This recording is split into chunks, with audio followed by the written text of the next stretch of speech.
panas katanya seorang pelajar lulus smartphone cetak all catching.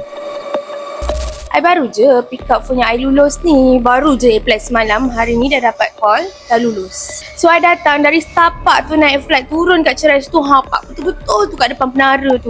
Lepas tu I rollerblade sampai call gadget permaisuri ni. Saya agreement semua, dah boleh ambil phone. Ya.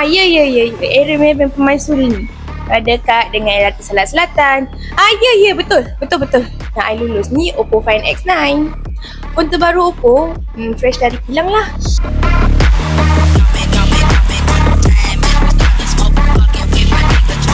Yang penting zero deposit, tanpa penjamin, tanpa kad kredit.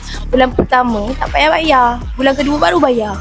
So, I orang KL, student loan dalam hal kain orang.